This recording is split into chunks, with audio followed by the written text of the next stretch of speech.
Good evening once again, and welcome to another episode of Caribbean Feedback. My name is Curtis Henry, and I will be your moderator this evening. Sitting in with us are our esteemed panelists. Everyone is present and accounted for. We have Miss Karin Forrester of BantuKreations, Mr. Samuel Archer of Muzilog, and the other next lady there. Well, I think you're going on snow tonight. You're going on snow tonight. So, first of all, good evening, people. Just tell us briefly how you're doing. Karen, talk to me. Everything all right? I'm well. How are you? You're well. I just say I'm fine. I just say I'm fine. I want to know how you doing.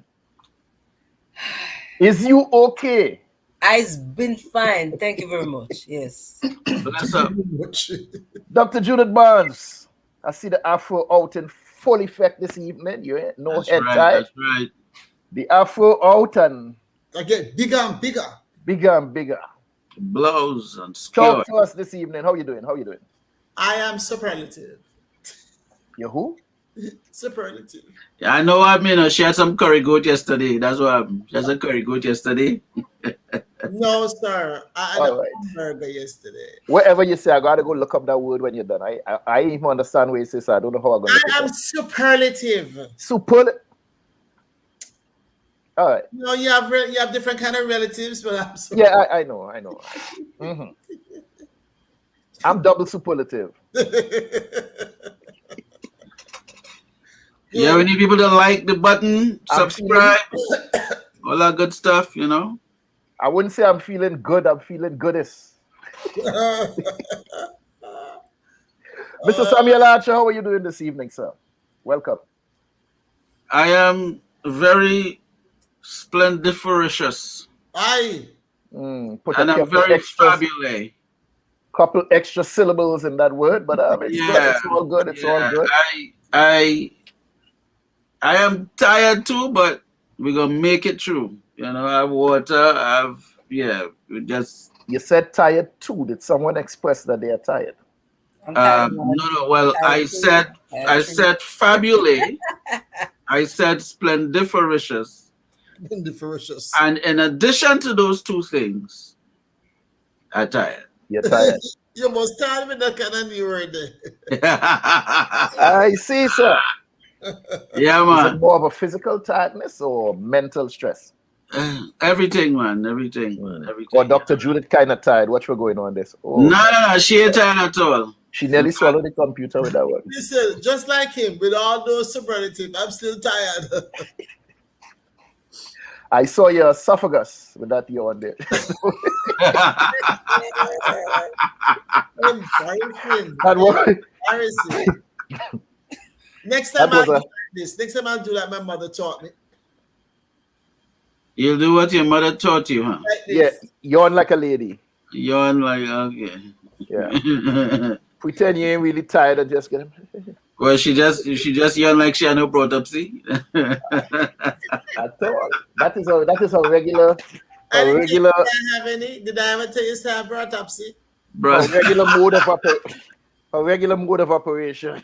What I used to say, who grow you? You know myself.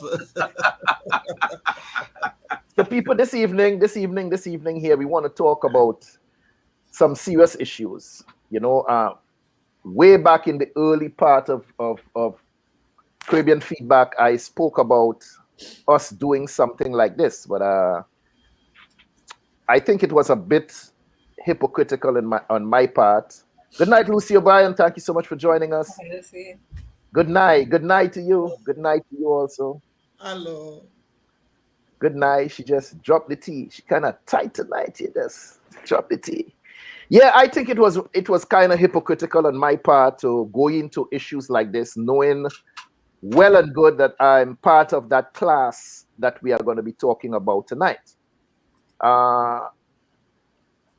Some of we who need to do things and we don't get up and do it. We might talk about it, laugh about certain things, and yet still we are within that class. And I was in that class, and I'm still in that class. But no, it is only natural that I think that it's just good for us to bring these things to light, and let's discuss some of them. And hopefully we can go forward from here in a positive direction and do the things that we all know that we need to do, all of the things that are deemed necessary to maintain proper men's health. So Sam, let me just go into the thing and come back and we go discuss the thing. So run the thing. Go to the thing and go to the thing. We're going to go into the thing. Go into the thing. We go come back and we go discuss this thing as to why so many men don't want to do the thing. Many men don't want to do the thing, so we're going to talk about the thing tonight. Run the commercial.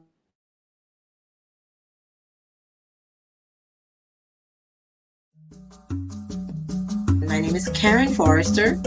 I represent BantuKreations. BantuKreations offers beautifully made, African-inspired, lightweight, handcrafted, one-of-a-kind earrings in wonderful shapes, shades, sizes, and colors. Please don't be scared of the large sizes. They're extremely lightweight earrings. BantuKreations can be found on IG and on Facebook as BantuKreations. That's BantuKreations with a K.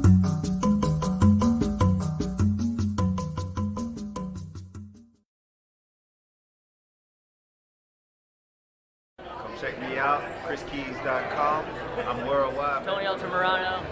Hi, I'm Gina. What's up, everybody? I'm Win Vu, award-winning remixer. I'm an artist. Hi, my name's Justina Bethel. Hi, I'm Mike Bowen from Denton, Texas. How you doing? This is Tom Cutt from Music by Tom Cutt. Check out Samuel E. Archer's book, Hybrid Executive. We are in the business, and here's how you can be a better business person because you're running your business. You can find my music at JustinaBeth_EL on Instagram or JustinaBethel.com, and I am a hybrid executive. I'm a hybrid executive. I'm a hybrid executive, just like you. Follow me at Koya Music, and I'm also a hybrid executive. I'm worldwide, baby, but just know I'm a hybrid executive. That's all you need to know, baby. Get on up, B. Check out my music, MikeBowen.com. I'm a hybrid executive. I'm a hybrid executive. Showtime. Hi, we are the Henry Boys. I'm Joshua. I'm Daniel. And I'm Simone. We're inviting you to read a copy of our father's book, Tiny Little Spider and Nursery Rhyme. Hey, what do you mean a father's book? This is my book. I'm on the cover. Me, Imani. But let's not forget our sister Imani started writing this book. And our dad finished it. So get a copy. For yourself or for your child. Tiny Little Spider, a nursery rhyme by Curtis B. Henry and Imani Smith. Now available on Amazon.com. With me, Imani. Spider Boy.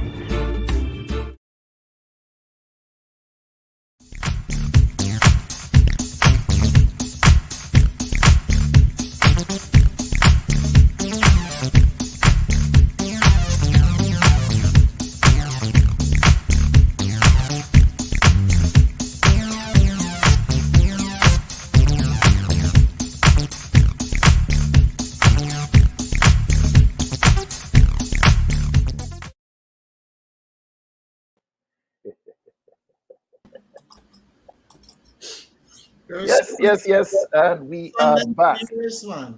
Everybody's back? Excuse me there? I see your son, them serious, man. Yes. My picture on there. On the heavy adders. The young man says it's his book.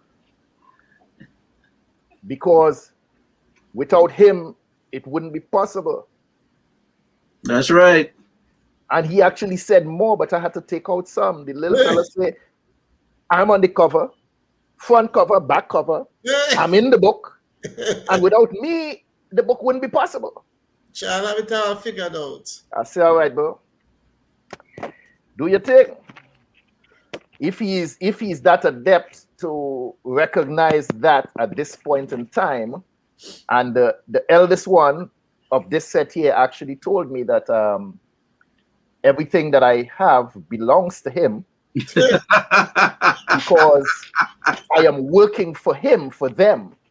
So whatever I own really belongs to them. So and them knock you off, you know. They shouldn't have to ask for anything. It belongs to them anyway because I work for them. And he told me this a good maybe 3 or 4 years ago. Yeah, they must set you up and knock you off. So I don't know. So pay attention to if they put a life insurance policy in place for you. You know what I mean? If pops roll out, you know, we got 2 million over here.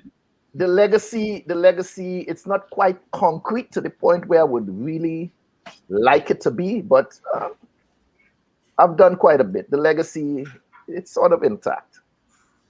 So tonight, ladies and gentlemen, we're here to discuss men's health. That's right. Haha, something we all kind of take, not we all, but a lot of us tend to take for granted. A few days ago, I don't know whether any of you all know, but I celebrated the 25th anniversary of my 35th birthday. What? You're going to figure that one out after. Yeah. That's something suspect there.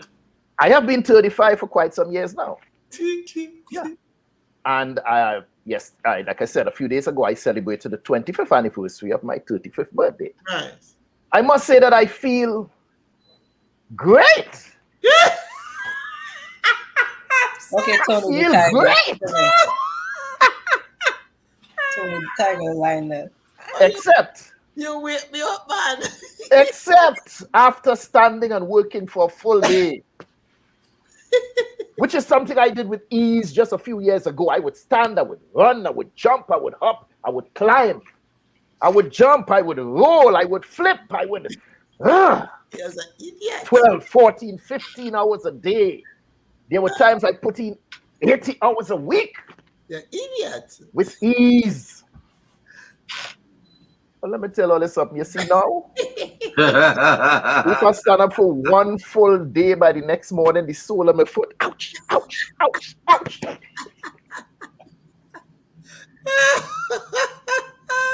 And as we escalate in age, a lot of us we seem to think that we're still young men. I'm not on your case tonight. We tend to think that we're still young men. We want to function. At least my mind is still sharp. Like that's of a 35-year-old. That's why I'm stuck at 35. It's still sharp. And sometimes we tell, like I said, I used to run and jump and all of that. The other day I climbed up on something, and then when I was done, my mind said jump off. When I got to the edge and I do so, I say something clicked and said, brethren, don't do that. Don't do that. So I sat down and I put my foot down and I hopped off. I said, no, something in here triggered a safety mechanism and said, do not do that. Yeah. You understand? Yeah. There was a time I did martial arts as a young man. I used to do all of that stuff. And a few years ago, I was somewhere and there was a branch hanging, and I looked at that and I knew in my head that I could kick that branch. I knew it. I could kick it. So I sat back, and I say, and instead of going, I went, I said, wait. I had to look. I said, well, I hope nobody saw that, because what I had up here was not that which was exhibited. Something else happened. So when it went, right? I thought he probably rip your pants or something. No, it didn't go high enough to rip the pants. Oh, in my mind, I was going, but in reality, I went, You went, Of course, yeah. So I said that in just, but as men, we need to really take a serious look at our health. We've discussed health on the program before in terms of preventable diseases and some of the stuff that we could avoid in terms of what we eat and some of the diseases that we could avoid. But one of the things that we tend not to discuss as Black men especially is this thing called prostate. The prostate cancer. I read somewhere where it stated that Black men die of prostate cancer at double the rate of other races. Please allow me to repeat that. Black men die of prostate cancer at double the rate of other races. Did you all hear me? I said double the rate of other races. If this news isn't shocking enough for you as a black man to set an appointment as your earliest convenience and get your prostate check, then I don't know what else it would do to take for you to get up and do something proactive towards maintaining your prostate health and quite possibly saving your own life. Unfortunately, we live in a society where grown men, like myself, have to be pampered and powdered like children in order to motivate them, or should I say us, to get up and do something to save our own lives. We are more concerned about that interaction with the doctor and what it does to your manhood. And are we more concerned about our manhood when we should be concerned about death? Think about it. Some people will sit back and say, nah, boss, I ain't doing that. As a man. So we need to be violated. Want to be a living man? Violation. Okay. Or a dead man? We men need to understand that as youngsters, we were extremely active, and somewhere along the way, we romanticize the lie that we can't find time to exercise. That's a lie. But let me tell you something. You better schedule the time, because if you're trying to find the time, you won't. Look around. I'm serious, Sam. You look around. Ladies, do it too. Look around in the room, wherever you are listening to this right now. Look around in the room and tell me whether or not you saw any time standing in the corner. Look in any drawer. Look under any stack of books or paper and tell me if you found time. I have a question. What does time look like? I have no idea. Take the time, schedule the time, sacrifice the time to exercise before you eventually run out of time. Okay, people? Let's talk for a moment, because it always comes back to what we put inside Yasa. Let's talk about diet again for a moment. Some of the things that some of us consume with little or no regard, like processed foods, fatty foods, meat eating, smoking. Wait. How smoking involved in it? Wait. Slow down. Smoking, because you're putting it down. That's not food. But people consume it like food. They take breaks to go smoke. They smoke before meals. They smoke after meals. Oh, yes. That's like food to some people. Are some people, Karen, out there like ticking time bombs? I'm sorry. Is that a question to me? Did I say Karen? I didn't something. Oh, yes. Are some of us out there walking around like ticking time bombs? I think way too many of us. I certainly couldn't put a number on it, but I look at people all the time. And one thing that I'm not able to suppress is my assessment skills that I've practiced for over 20 years. I look at people and I diagnose things. I'm not a diagnostician, but part of nursing is that I can, assess head to toe and look at coloring and what we call skin turgor, the skin, the appearance of the skin, the texture of the skin, and make an assessment. And to a large extent, I'm on point, and I'm still on point, although I'm not in a clinical setting. So you can tell if the skin is healthy? Yeah. The body is healthy based on the largest organ, the skin, the eyes, the nail beds. I'm looking at your neck, your face and your neck when I'm looking at you, and your eyes, your proportion, of course, upper torso, lower torso. Yeah. Are you carrying a lot of weight around that abdomen, pushing up on that diaphragm and preventing full expansion of your lungs? So you sort of can estimate what issues you will have in the next 5, 10, 15 or so years based on how you carry yourself. Some people say when you're getting like that you're happy, married couples, and you know, they put on a little love weight and thing and a little love handle, and people say, oh yeah, that is There's so nothing sweet lovely and nice. about it, because all it does is create a layer of fat where it shouldn't be, and blocks off circulation from upper body to lower. Most importantly, from to the upper organs, your heart, your lungs. So That's all fat it won't does. help you stand firm when the wind blow. Oh, it might help you stand firm, but you might be dead when you're standing firm. It will help you lay down faster. So tell me, when you look into my eyes, what do you see? No, I'm answer, you know. God knows. I'm not gonna ask Judith that because she see matter when we look. She might say, you might need to go check the doctor. Ask a Trini woman that, she gonna say, I see Yampy when I look at clean your eye corner. So let's start. I wanted to start off a little bit by showing the anatomy of what we're talking about today, specifically about the prostate. The prostate. Can you throw up that anatomy? The first one, just the basic anatomy. Okay. The prostate is located. It's like about the size of a walnut, and if you look at it, that's probably a picture that you can get also. And it is located at the base of the bladder. Okay.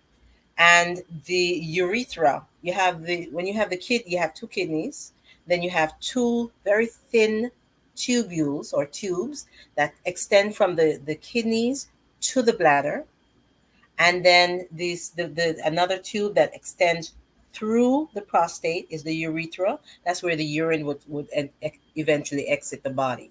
Okay, so the urethra actually passes through the prostate gland, which is why if you have inflammation or disease condition of the prostate, it affects the bladder because it impinges or it puts pressure on the urethra, and it impinges on the bladder, preventing the bladder from emptying properly, which is why men have difficulty passing urine, or maybe feel that urge to go, normally maybe 2-3 times a night for a normal person of their age. Instead, when they're getting that inflammation is occurring, or that expansion of the prostate is occurring, they may want to go 10 times for the night, just feeling that constant need to go, and then they may only a little trickle each time because there is inflammation and there's pressure and it's narrowing the urethra and putting pressure on the bladder. So is there any way that someone can just know that they have prostate issues? Are there any visible signs? Because some of the things you just described, they sort of mirror diabetic issues. It can, but I think the first thing that you should be thinking of is when you're feeling a sense of fullness in that testicular area, in the testes. You see, that's why I named it balls to the walls, right? Is that sense of fullness, and you feel the urine, you feel as if you're not completely empty. I think that's one of your first signs that you're just feeling uncomfortable, and almost like a bloated feeling, which is unusual for men. Women are very familiar with that sensation, I promise you. But for men to not feel as if when they go to the bathroom to urinate, they don't feel as if they're emptying their bladder. So there's this sense of incomplete emptying. And it's very uncomfortable. And as it progresses, it becomes quite uncomfortable and can actually become painful because that pressure, your bladder is an elastic organ. So when it is stretched, and I know of what I speak because nurses spend 13 hours and do not go to the restroom, do not pass their urine. And over time, they may become incontinent or lose bladder control because they've outstretched that balloon that stretchy organ can't take anymore. So there's no more elasticity, So, okay. All right. So that fullness and that incompleteness is one of your first signs. So women are familiar with that feeling, you said? They are, because we have a menstrual cycle every month. So we're very, very aware of what it feels to feel bloated, but our urinary system is not affected. But for the men in their 50s and 60s and 70s who start to have bladder issues, that's unusual for a man to feel. You're not a drinker, you're not extremely overweight necessarily, and you feel just incomplete. You go to the bathroom and you normally you'd excuse the language, pee like a Russian racehorse, but you go in there and you're like, shh, stop, shh, stop, shh, stop. That You sounds end up like leaving and you go back to bed and you have to get up again because you just don't feel comfortable. You feel restricted. But as we discussed kidneys, retaining now, urine. diabetes is one of, if not the leading cause of kidney failure, blindness, hypertension, and a list of other diseases. Mm-hmm. Let's not talk about amputations. But does it, or could it rather, contribute to poor prostate health? The diabetes? Yes. Well, absolutely. But you're talking more of a system failure because of all that fluid retention. That bladder was meant to be a reservoir, to hold something temporarily. Then the brain signals, hey, go to the bathroom. But if you're holding all that urine and it's not physically being able to be released, then it starts backing up. Tubes work both ways, and it's going back up. And then you'll end up having kidney issues, whether it's an inflammation or if there's a disease process that's present, end up having a problem. It's almost like it's a long tube, and it just extends like that. And if it's not being drained, it goes back up. You spoke just now about that weight, excessive fat and stuff, leaning against other organs. No, you tend to see more stocky people with a lower mass, with that extra weight and heavy. It's very seldom you see extra tall. It's just genetic fat distribution. But yeah, what about height, weight, inactivity, most of all? Does that also contribute to organs squishing? And could I'm trying to figure something here, if we can have false positives in terms of something else happening, and we may tend to misinterpret that as a prostate issue. I would not say that height necessarily is a causative factor. What I would say is that I look at people in certain jobs, like bus drivers, who are sitting. I'm not sure how many hours they work down here, but I would say at least 8 hours. And most of them are sitting and they're drinking, and sitting and drinking and eating. You know what I mean? So they're very inactive for extended periods of time. So those are the people who tend to have these issues earlier in their lives as it relates to their type of work. Yeah, inactivity definitely. The height, not necessarily. I would say what I would say is that the growth hormone. We already said that it's about the size of a walnut normally, but there are what they call growth spurts. We always think of growth spurts in terms of bone growth, but growth spurt occurs to all the different organs. Growth spurt occurs in the teenage years. The sex hormones, your testosterone, your progesterone, and so forth, literally increase the size of the prostate gland. But it doesn't just happen once in a man's life, during those teenage years where those hormones are spiking. It occurs later on in the 30s as well. And that's where we're seeing a lot of increased cells, what they call it a hyperplasia. And normally that's, you still have normal functioning. They call it a benign prostatic hypertrophy. The cells are increased. The size of the I almost said the walnut. The size of the prostate is larger, but they might still have normal functioning. And later on, those cells change, and then they have problems. So tell me, what what is the purpose of the prostate in I can't say human because you don't have one, right? What? Judith, you have one? Don't get bright. No. I'm saying so. I don't have a men's health. If we're I don't talking have men's health, prostate. you come ask me. If So me it's have something one. that's gender This is specific. not a Matia. So I'm asking the question: what is the purpose of the prostate in a man's body? Jamaicans say prostrate. What? What? Jamaicans say prostrate. Hello. I cannot stand that stuff. Is man. It's like menstruation. It is to help with the lubrication of other things. Of other things. The fluid, yes, the fluid in it is the fluids come from the lubricating. Yeah, it's what they call an alkaline fluid that produces, that helps to nourish the sperm, and it leaves the urethra as an ejaculating semen. Well, yeah. I beg to differ slightly from that based on my research. On your research? Based on my research, what I read in terms of the prostate, this thing we refer to, not we, but I hear a lot of the younger people use it. They call it pre-cum. That liquid that comes out before that mass of semen, that is to combat the acidity in the female sperm. I just which said it's in an itself, alkaline fluid. Yes, right, but it's not a lubricant. That there, it goes out as that's the Marines. It's a multi-purpose. It's the Marines. Those are the Marines. It nourishes the sperm. That's the Marines. That goes out in front as a fighting force to combat that acidity, because the acidity in a woman's sperm can kill the sperm. Can kill the sperm, the male sperm.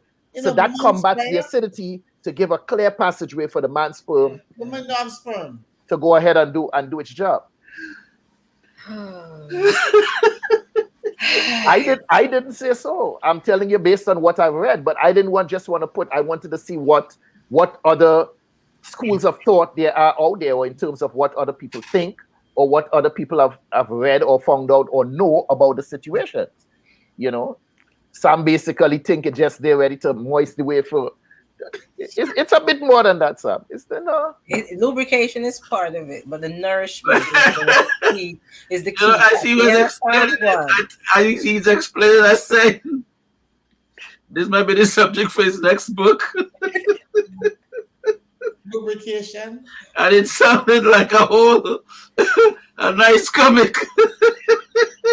Real cartoon vibe. But anyway, I just wanted to mention a statistic. I don't like going into numbers too much, but about 25% of men who are about age 55 have a condition with the prostate, have a problem with the prostate. But of course, as we're saying on this show, that men of color, especially, and I'm going to ask Dr. Judith, please chime in on this one, especially men from Caribbean islands, men of color definitely, black men specifically, but from the Caribbean islands with zoning in, have issues that they will not get diagnosed. By the time they get to around age 70, about 50% of men age 70 and over have a problem with the prostate.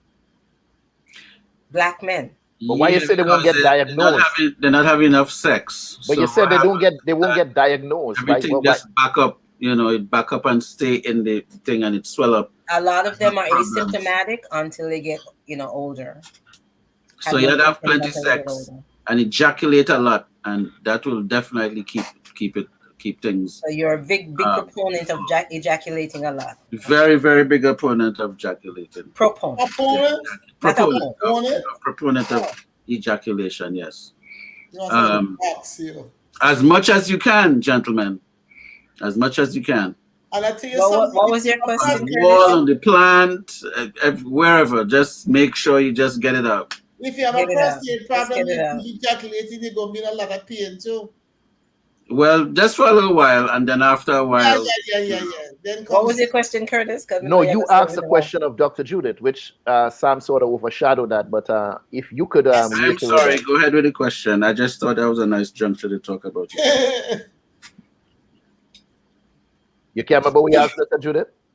Listen, I don't know why Karin want me to say it. Yeah, because the men. She was talking about the men in terms of I know. our apprehension, especially avoiding to go to see the doctor kind of situation. Listen, I have seen men in South Florida, especially down by Sam's West Indian Grocery in particular.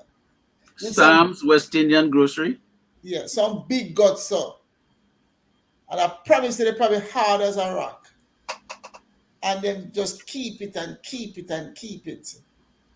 And it's tied to their sexual functioning. What is hard as a rock? I'm sorry. The stomach. The stomach is hard as a rock. Okay. I'm going in a different direction. The stomach. Yeah. I don't know if anything get harder anymore.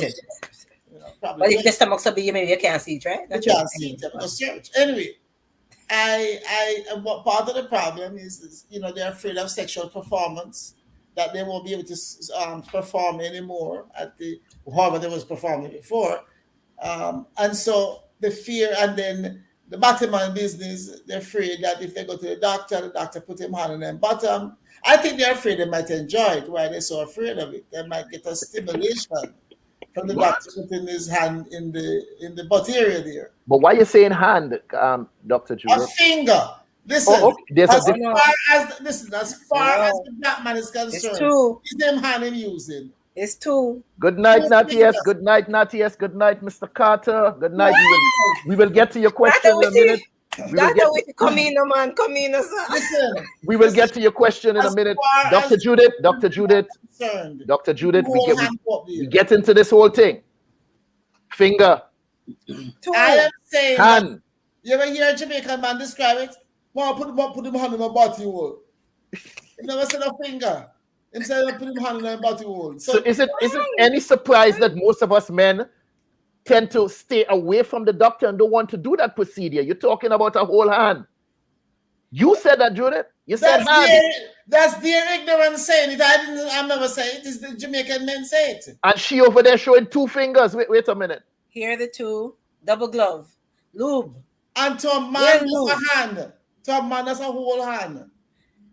Hey, Sam, this is a perfect opportunity to show that positioning, that way you show the position that you have to assume. You don't have to, because you can lie on your side too. No, this is a picture. This is a diagram you're talking about. The diagram. Yes, this is a diagram. You can also lie on I am not assuming this position, okay, guys? You can also lie on your left side. Lay on it. No, the position to do the exam is what I wanted to bring in. That's not the position to do the exam? Well, there's another diagram. Well, it looks like a caricature. No, you see the rough. I understand the picture here, but you see the rough part. Notice where the middle finger and thumb, that brown section is supposed to be flesh. But we have that middle finger and thumb all the way up to the knuckle, past the area that's supposed to be flesh. It's well lubed. It's well lubed, Curtis. Well lubed. No, if it's one finger supposed to be going in, tell me why the finger and thumb is going past the area that's supposed to be tissue. No, so they want to tickle you. They want to tickle your fancy. They want to feel the walnut. If it's a grape, or if it's a walnut, or if is that trying to be an orange? That's not nice. Wait, hold up. Is Karin laughing there? This, you're laughing at this, but understand, multiply that laughter times 100,000, 200,000 across the country, millions across the world. That laughter is what creates that apprehension from a man having to go inside of there and a doctor look at you and tell you bend over, pull the glove, and they're gonna do so plap and make sure they laughter. It's not the laughter. Stop promulgating those things. Well, okay, hold on. You see, I understand why there's laughter, but a wife or a partner has to be tactful. In speaking to her husband or her man, going to the process. I'm sorry. Because it's intimidating. No, it's not necessarily intimidating. It's frightening.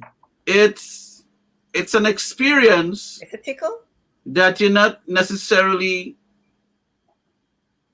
hoping to experience. Is it a tickle? If it is a tickle, what you mean a tickle? Is it a tickle? Natty said not this generation. I'm not quite sure what you mean by that. You're ready for it this generation. Come on. But okay, you wanted me to put the picture back? Forefinger. You wanted me to put the picture back, Karin? That you There's say a picture that I sent you where it looks like the person is almost on his knees. Is it a picture or a diagram? A picture will be very disturbing. Diagram, picture. A picture will be. It will make me wonder where you get that picture. There. Diagram. Yeah, it's a diagram. But I'll see if it can work, Karin. It's too small. Is it too small? It was kind of doctor's fingers are small, right? Yeah, it was looking kind of rough there. Okay, all right, never mind. You see all it. You see which Joe was good. Previous one was good. I wanted men to understand that you're just laying on your side, or you could be on your knees, and but most of the time you're laying on your side, one leg slightly forward. It's the physician. 2 fingers, double glove, 2 fingers, well lubed. But because men think Karin is saying this lube thing, you say it's well lubed. Well lubed. Well lubed. Well lubed. Look how far I'm going with it now. Well lubed. Yeah, man. I'm trying to understand, That means, There you go. Well that is exactly what I said. Exactly. Now, Dr. Witty. Only you see my face. Dr. Witty. All they thought is freeze, my frame freeze right there. Huh? Listen. Kevin said this is a necessary examination. I think if men change their perspective, it would be easier for them to handle it. This is not a laughing matter. It is important to get checked. But Karin, the question here, when we hear this laughter, how can we change our perspective on this issue when there is laughter, when there is hold on. If we walk along and we feel healthy and we say, no, I go to the bathroom, I have no issues, I don't jump up 3-4 times to pee, I go there and it's pure, whoosh, like you turn on the pipe, you're hearing in the bathroom, steady flow, but come to an abrupt stop, you shake, you go on about your business. Good. There's no drip in your underwear when you finish urinating. So, you feel that you have good health. You're still performing well in the bedroom and you're doing all of these stuff. So then with all of this laughter and jest and all of this thing, how are we supposed to change our perspective where this issue is concerned? Because you're supposed to change, you're supposed to be intelligent enough to know. Listen, having a pap smear, I don't know. I've never had one. Having a gynecological... I've never been to one. Listen, having something like that it's painful for me, okay? There are women who have echoes wherever they down there, so they don't feel the pain. I feel the pain. So the deep caverns, are you saying that some women have deep caverns? No, this is, you see, Curtis, I think this is... That is intrusive. It is intrusive. And some women hate to go to the doctor for that reason. Some women hate but you see, but this is a flip side. Male gynecologist. It don't matter. Dr. Judith, I never remember laughing at my partner or wife or whoever it was when they had to go. Hold on. When they had to go, it wasn't a laughing matter. So, but I think what it is because women have to do a lot more testing and during, hold on, let me finish. And where sex is concerned, they're taking the jamming and all kind of thing. So they just want to experience where it's the other person has to experience some kind of violation, and there's some sort of internal joy. That's what I have. Look, you see, that's what Karin. You see, that's the internal joy. No, my goal. That's the second time you've used the word violation, at least twice. But my goal here in this show tonight is to make people less apprehensive. So if we can laugh about some stuff, Yeah, I think it is laughing at healthy. you. No. It is very healthy. No. No. I'm not laughing at you. I wasn't ready. Not laughing at No. you. Laughing Don't at the laugh. situation. Listen. The more you laugh, the more you make me apprehensive. No. It's a decision. No. It's a decision. The more that you understand. Listen, a lot of men are without symptoms.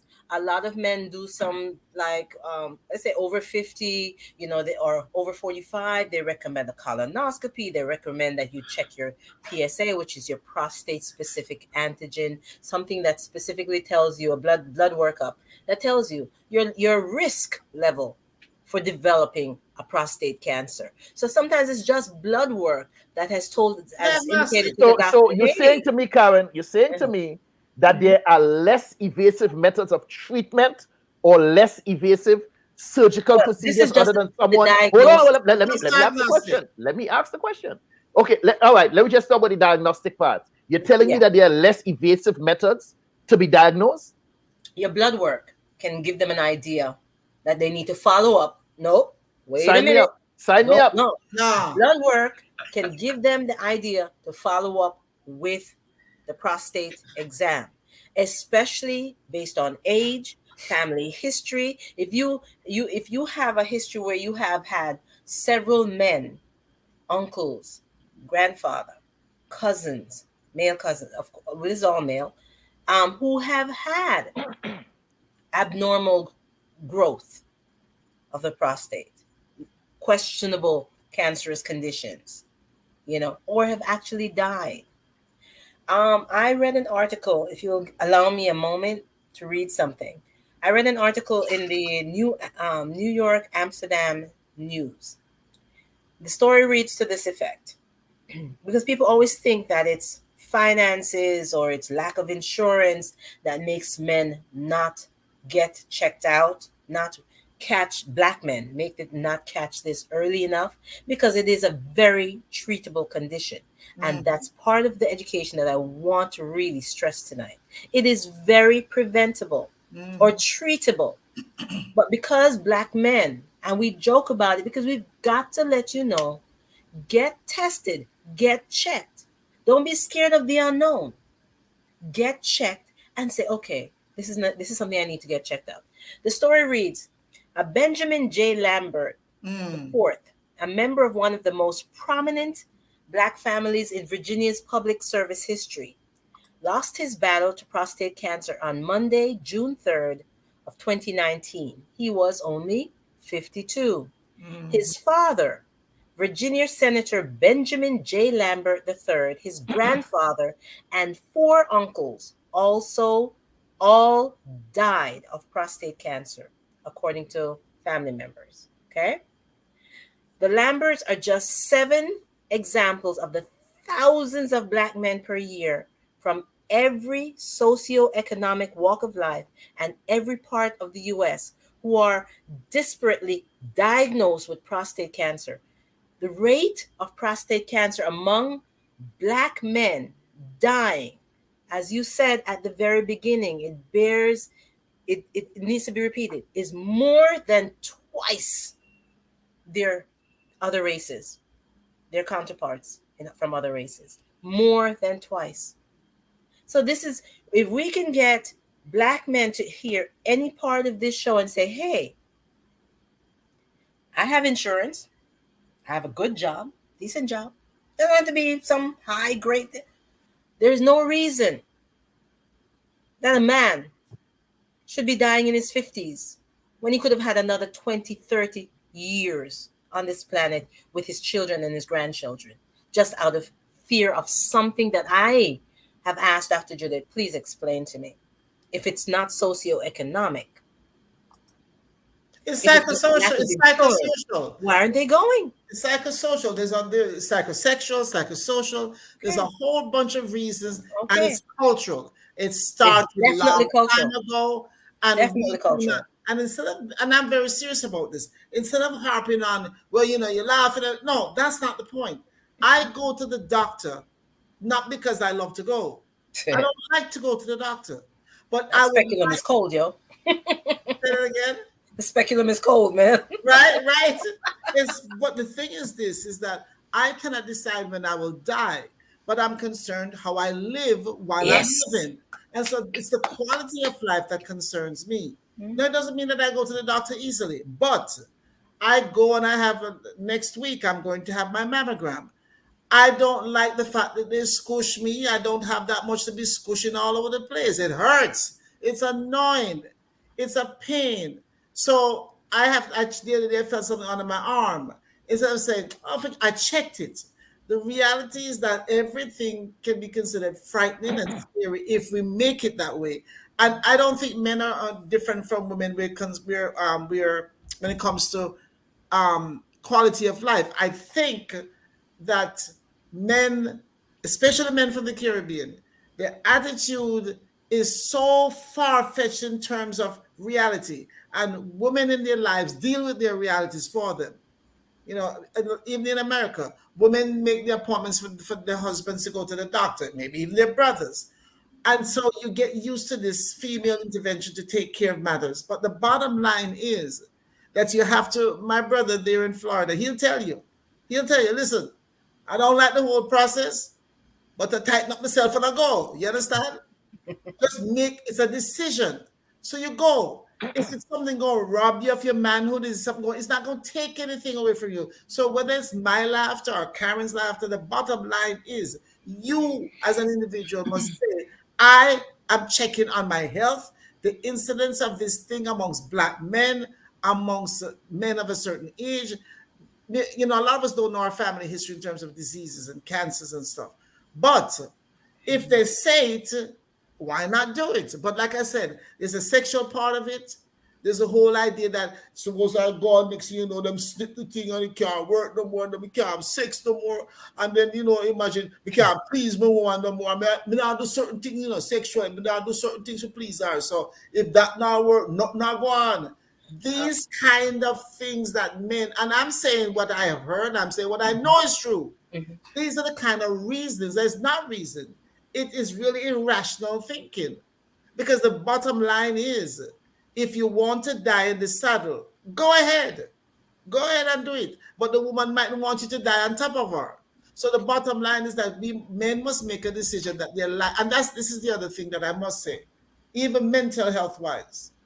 Men do not know their value. I tell you tonight, men, historically, especially Black men, do not know your value. You think you're all about sex, or you're all about money and taking care of family or whatever. You really don't know your emotional and mental value. You don't know it. Most men don't know. One of the things that I propone, and I do with my son, is to tell him, listen, you see that penis of yours? Let me tell you, I saw it when he was about 10 years old. I said, dear God, I don't want to see it again. I was so surprised. But I'm saying this. I told him, do not value yourself any less than a woman. Do not put your penis in one hole here and one hole there, because that also can cause you problems in the urethra. Yeah. All that pressure, multiple infections, madness, multiple infections and stuff. So I tell him, know that you're valuable. And I'm telling you, that's one of the reasons why you guys don't go get help, because you don't even know your own value. Can I add to that a little bit? You're talking about their sexual value, but also their value within that family unit. Yeah, that's part of it. Your family needs you to stick around. Right. Needs you to see them through. Curtis with his three boys and other men all over the world. They need you. They need you to stick around. You could have been around for another 20 or 30 years. But a man is going to die in his 50s from something that is completely treatable, unnecessary. You look at generations have lost the richness of your presence. Right. So we laugh to make it more palatable of sorts, joke it out. But we're trying to really stay on course here. This is important. Okay. It's important for you to get checked. The thing is that, again, men do not understand. They don't understand. And historically, men do not get spoken to by mother or father as to their value. If you and I'm talking on a very surface level now, you look at a lot of men, their hands dry, their feet dry and calloused. And now I'm seeing men in getting pedicures done or whatever. And I applaud that. Manicures and pedis. The bottom line is that men has never gotten the impression, from what I can see, that their life is more than just making an income and taking care of family. They have a contribution to make to their family. My father did. My father died at 76. But he always knew, let me tell you, he always knew that he had a contribution. But I think he got it because he never had a father. So he was determined to give us what he never got. But the fact of the matter is that men, and it's something that I do when I counsel men, is to teach them. I teach men how to start applying lotion and Vaseline to their hands. And feet. Their feet. I teach men that because the bottom line is that if you start doing that, it's time for prostate. Say, boy, I'm not really like it, you know. But me like my life. And then they'll go. But I tell you one of the things, and I say this and I might get in trouble for it. One of the reasons that women, let me put it this way. If there's a crafty guy, even if I love him and crafty and want to make love to me, I said to him, no. You have to do something about the leg and the foot and the hand, everything first. When women tolerate that kind of stuff, it doesn't get addressed, it doesn't get fixed. And as a loving wife, I would not say to him, yeah, I'm too rough. Go ahead, you're too go. I would say to him, I said, sweetheart, come, man, come. And one of the things that wash him, pile him down and lotion him. Listen to me. After a while, him love it. Love it. Slow down. Slow down for what? Slow down. Stop this. We're talking about what? We're trying to be tactful in getting the man to go and get this test, because I understand you like where the man hand cream and the foot cream and all them things, right? That's not the psychology. That's not the psychology I'm talking about. But that's a preference for some people, because you might have some women who that's not want to see the rough dryness, because that's what they want to see. What I'm saying to you, if we're willing to take care of the facade, the outside, the exterior, if we're willing to, this is about teaching men, as women have to be taught in certain years, retraining people how to value themselves. So you start from the outside. Most people can't start from the inside. So you start from the outside, you say, then you start taking care of his outside. Then it's easier for him to let the doctor put his 2 finger up his behind, because now he likes himself more. He likes how he looks. He likes how he feels. And he would like to prolong his life. But I think some of us are really afraid that we might get to like the doctor more. I think that's what it is. Listen, if you're not certain of your sexuality, then that's a totally different. I'm basically stating, it was asked in the questions. Who was it? Somebody asked the question if Karin. Who was it? Not yes. Karin, is it? I think it's Karin. It's also. Is it Karin? Oh, Karin, yes. Okay. Do men feel as if their masculinity is questioned based on this exam? And unfortunately, I would tell you, yes, a lot of men do feel as if it's questionable. Some men even go take the test, and that's a secret. They are not going to let their own brethren know that they went and do the test. They like you said, they may be pampered, or I said they may be pampered and powdered. Judith said it. Yeah, you may do whatever you have to do and get that man to the doctor. And he may do that, but yet still not reveal it to his friends that, hey, I went to do this. Right? And that needs to change. No, we're not saying. Hold on. There was still that stigma attached to it that they're not gonna make that revelation that, hey, I had a prostate exam. We can get rid of stigma. We all can't talk at the same time based on the streets. Because at the end of the day, like Judith said, yeah, they're outside the supermarket, they're outside this. And it's that manly, that macho thing that, no, you're not going to discuss that part. Some men may do it and still pretend as if they did it. But that's okay if they don't divulge it. Hold on. Get it done. Listen, I'm going to say something that's very practical. Go ahead.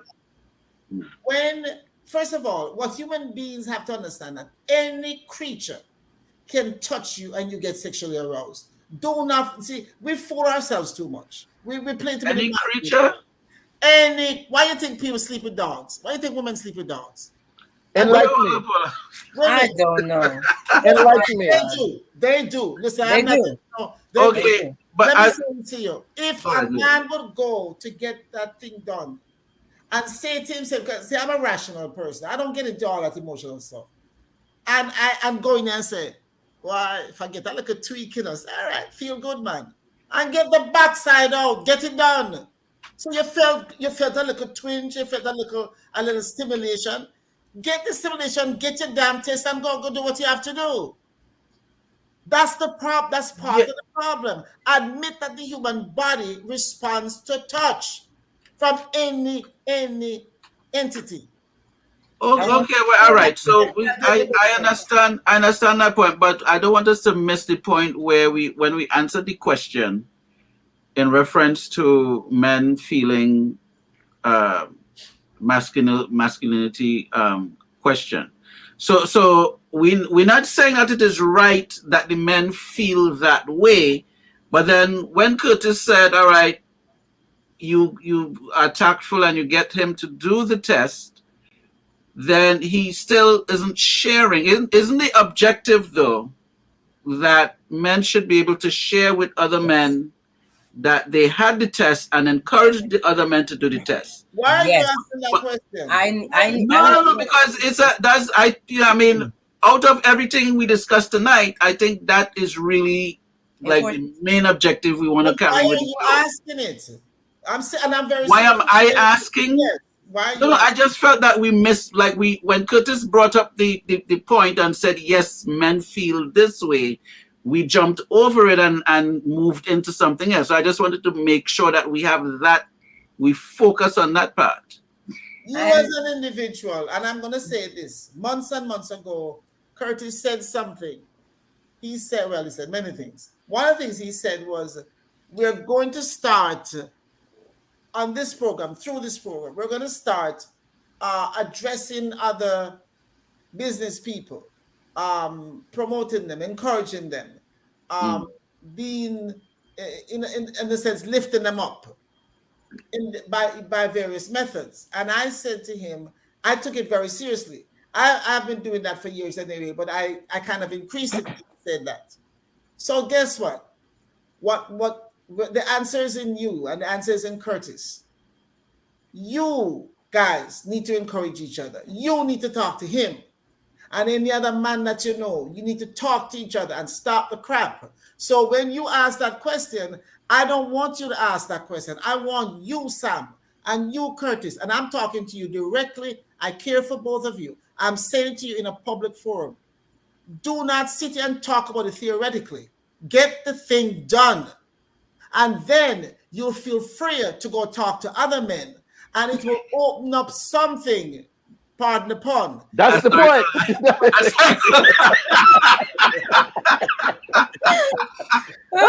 Use your words carefully. The moment word The more you practice opening up is the more you get used to opening up. And the less anxiety you feel freer. The less anxiety you feel before you step into that doctor's office can allow you to have better conversations when you leave that office. Which is why I'm talking about the laughter. There is something that Curtis mentioned before about men feeling as if they will perform less effectively sexually. Literally, for the last, I would say, 20 years, we're going to discuss the newest techniques that are considered like phenomenal as far as treatment toward the end of the show. But the previous techniques, you know, where they removed the prostate when it gets to that point where they have to remove it. When it gets this condition gets that severe to a cancer or whatever, radiation treatments, blah, blah. Those are the situations that lead to sexual dysfunction in the bedroom. Physically as well. Yeah, but the mind. Radical prostatectomies was when I started nursing over 22 years ago.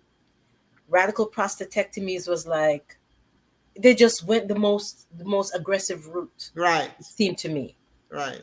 It's almost like a woman going in and having difficulty in childbirth. Oh, let's do a C-section. Right. To me, it was just the go-to situation. Right. And I've seen so much of it. Okay. And the post-operative care, flushing, and potential for clots, and the sexual dysfunction for men is the biggest thing. Yeah. And you guys can tell me yes, because it's just the biggest thing for men. Will I be able to satisfy my wife, girlfriend, whatever? It's the biggest thing for them. So let's discuss the pink elephant in the room here right now. How does poor prostate health affect sexual health?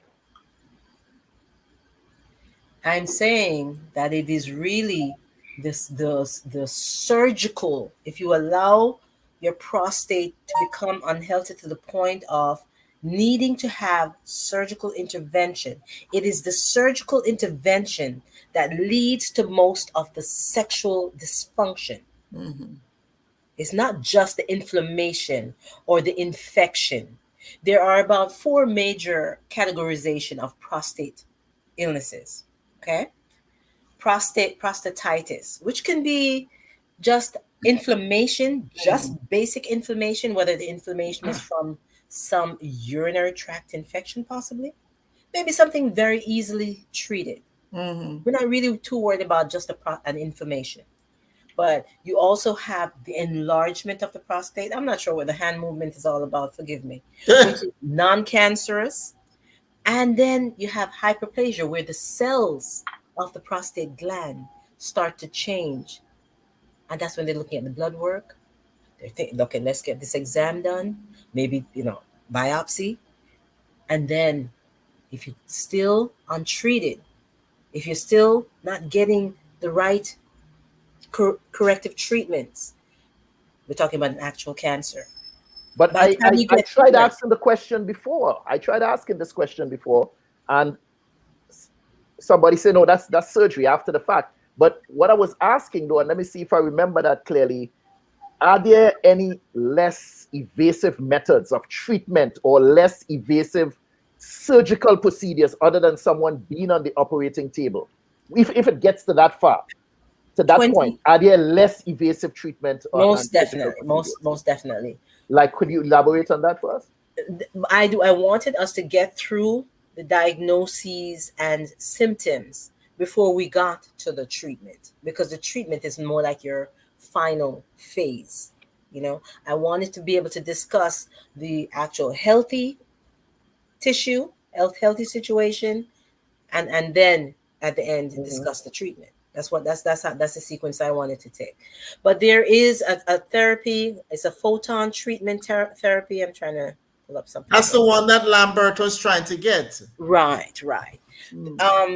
I wanted to go through a few other things. I'm wondering if we can hold off on the actual treatment and discuss some other obstacles. Okay, let's stick up in. Okay. All right. Okay. Before we run away, there was a question, and I think Curtis could answer this question, right? Because the question was asked, would it make a difference if a woman gave you the exam? That brings me back to let me digress a bit. When I was in the military, I was teaching a martial arts class at a point in time, and I was showing the students how to execute a proper side kick. And I showed them every step of the way to execute that kick. And I'm standing in front of him, and I said, okay, now try it. And this clown lifted his leg directly up and kicked between mine and kicked me, you know where? In your parts. And I buckled and went down to the floor. And I had to go to the emergency room or to the health center the following morning, because it kind of dropped from that kick. And when I went in, there was this male attendant. I don't know what title he held. And he ushered me into the room. And then he said, well, okay, you can get undressed and blah, blah, blah, blah, blah. And then he stepped out. And then in walks this beautiful woman. Now, back that time I was a teenager, and she was like, let's say about 30. So she walked in and she was like, okay, so, and put on her gloves. What's the issue here? And I was like, but I said, wait, hold on. I say, she said, yeah, I'm the doctor. What's the issue here? I said, but hold on. Oh, wait. I thought that was the doctor just now. She said, wait, you would prefer if he hold it? She said you would prefer if he was to hold them and inspect them. I said, no. Come in to think about it, Come on in. Once she phrased it like that, I was like, wait a minute. Oh, you're making sense. Come on inside. And she came in and she, of course, lifted up, did her little squeeze and did her examination. And a few seconds later, the discomfort started to sit in. Well, if you want to call it discomfort, but I started to get very comfortable. And then I was like, yeah, hold on, all right, we good. You saw enough, right? And I kind of backed off because I didn't want to be disrespectful in that kind of way. But as Judith was stating, yeah, that erection started coming up because she was beautiful. And she's there fondling, and I'm like, yo, hold on. And I'm there counting blinds, all kind of thing. 1, 31, 32, 33, 34, 35, 36, trying to get. So it does, in fact, Sam, you and DM shades again. So it does, in fact.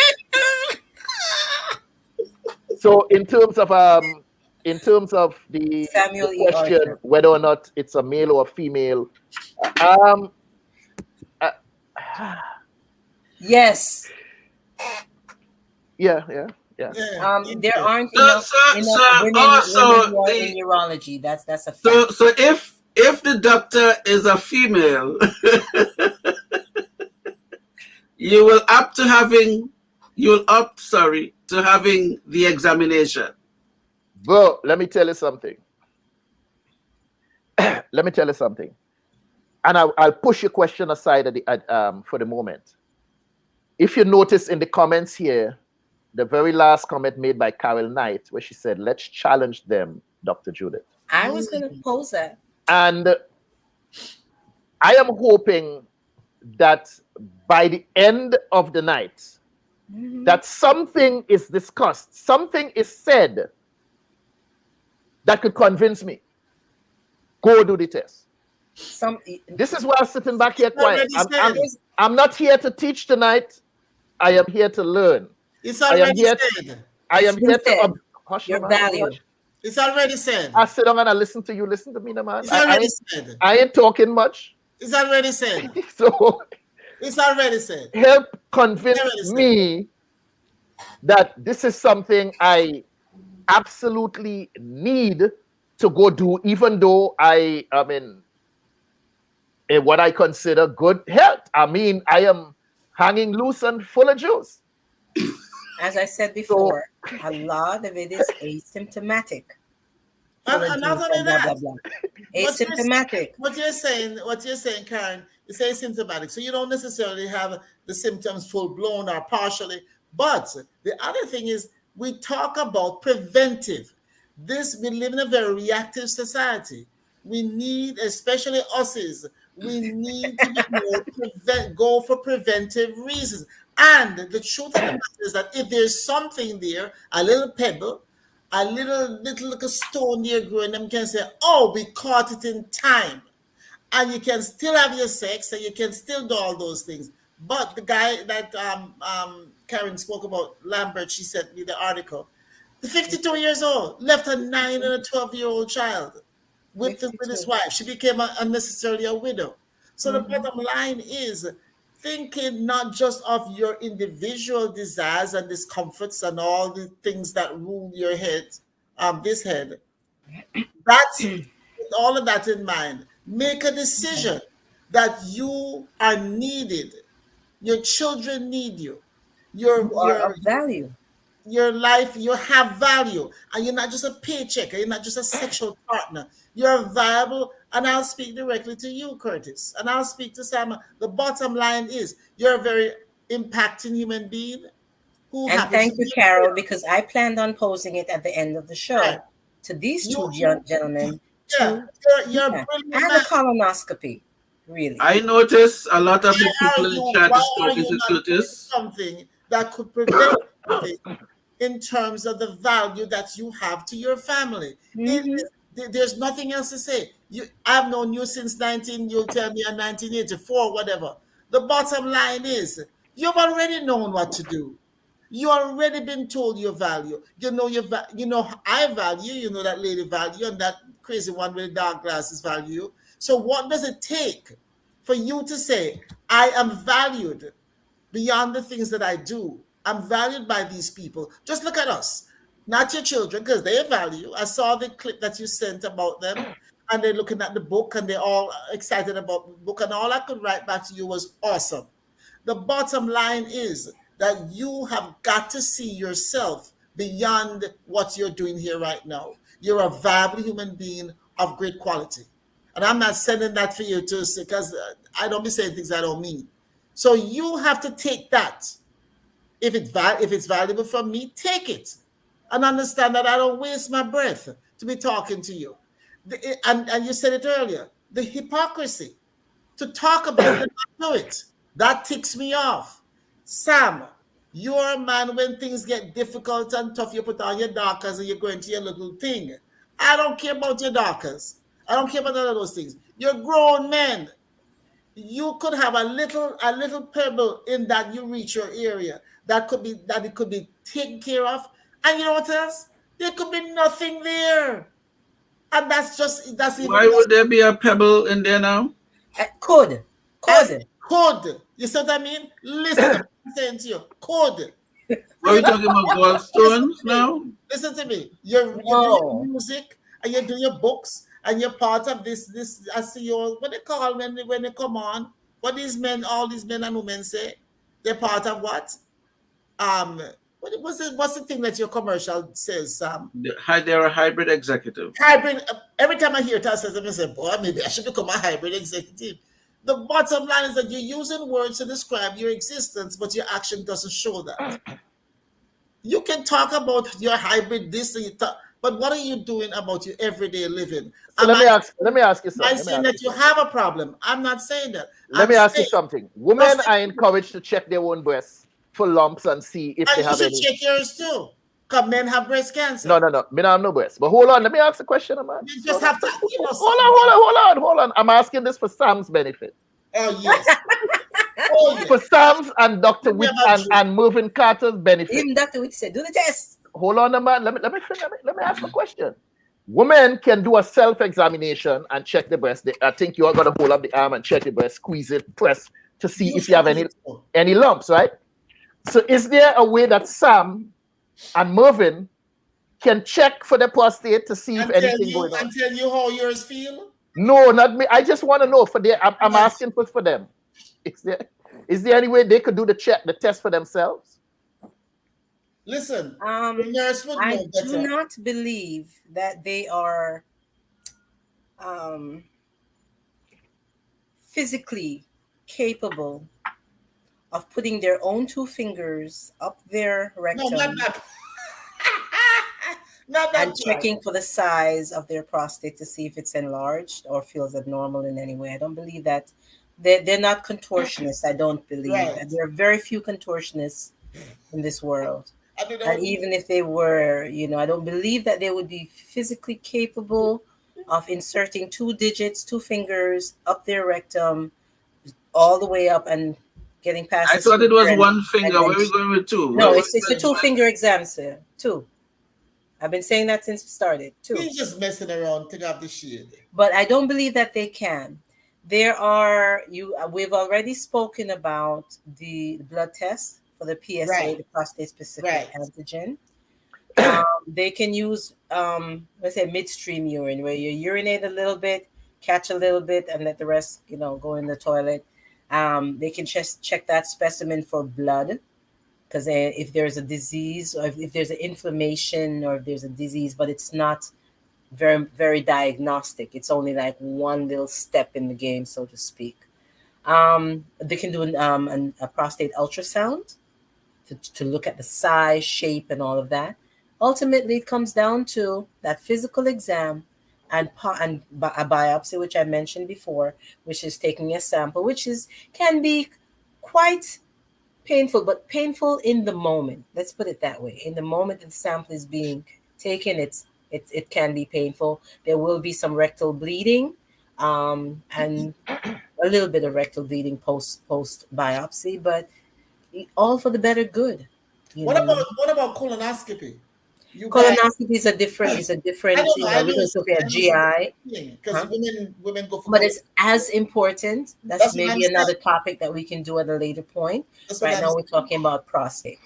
So let us talk about proper diet and exercise to help maintain great prostate health.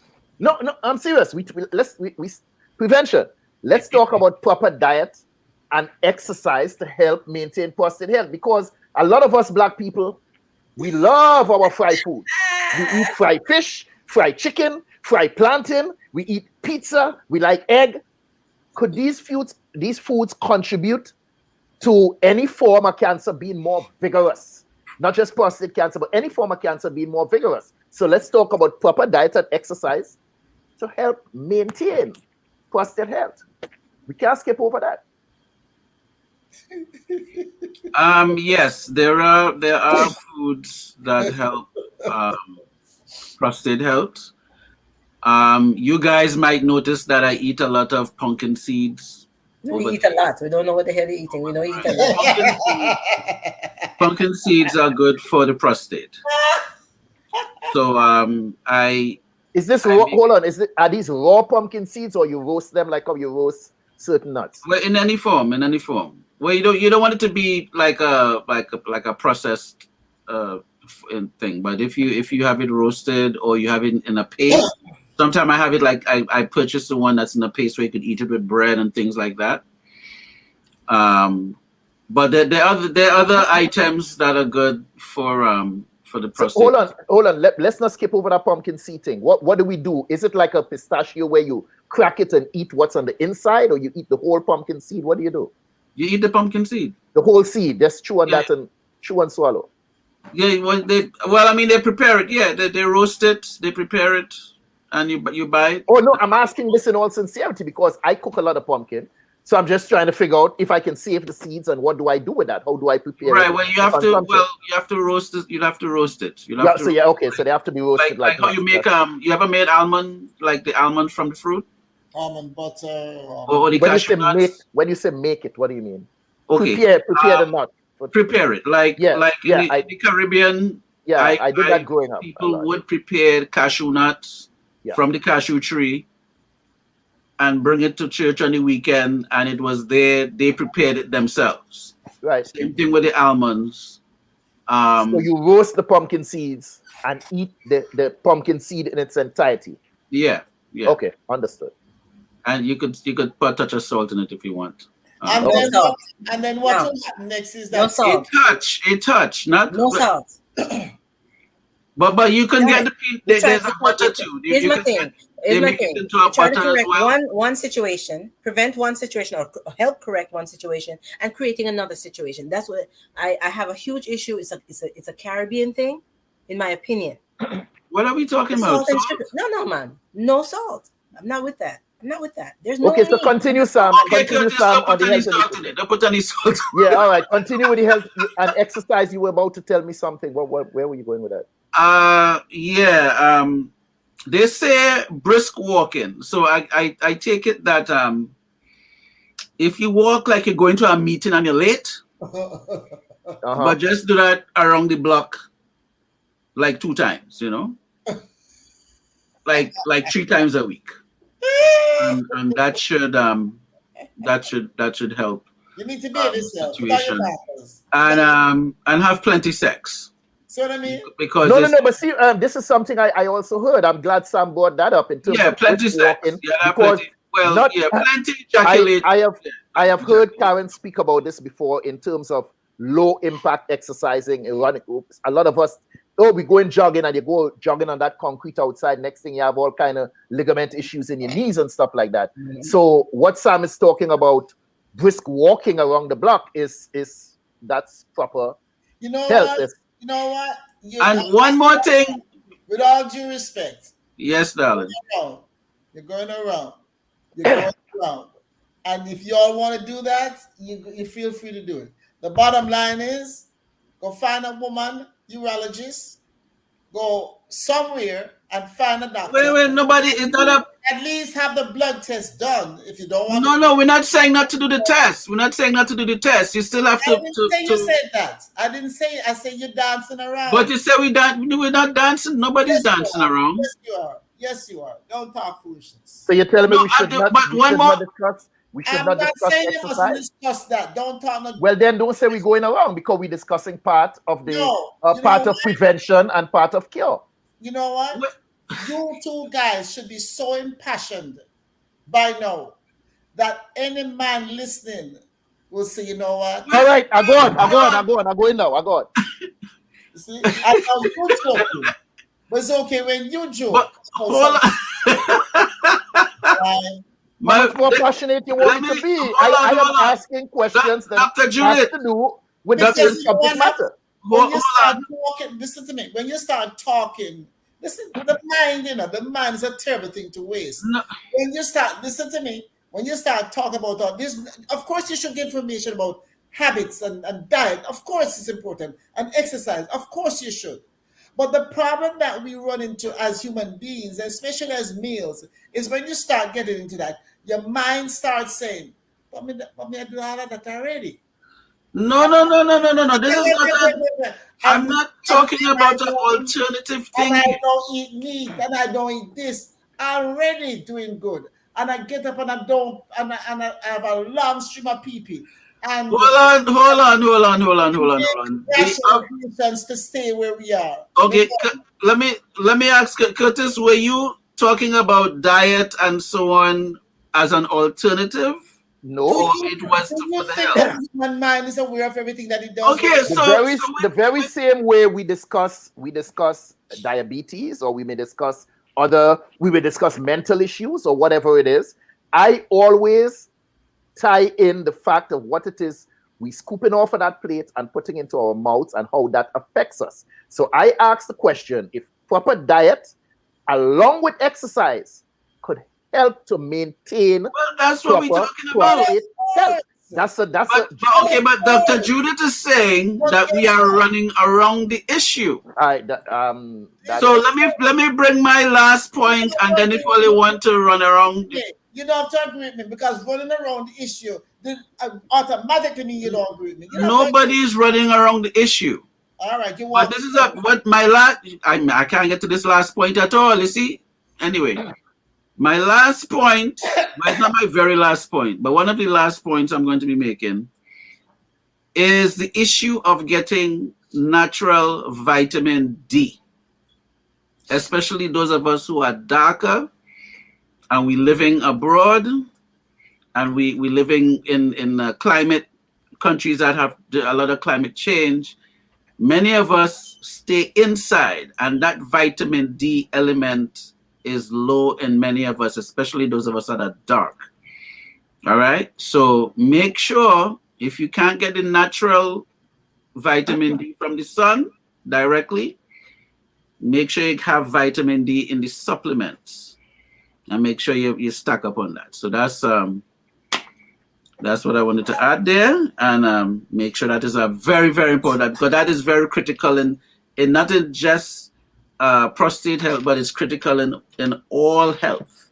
One of the things I also read, Karin, and if you could talk, I heard the topic of blood pressure being mentioned alongside prostate health.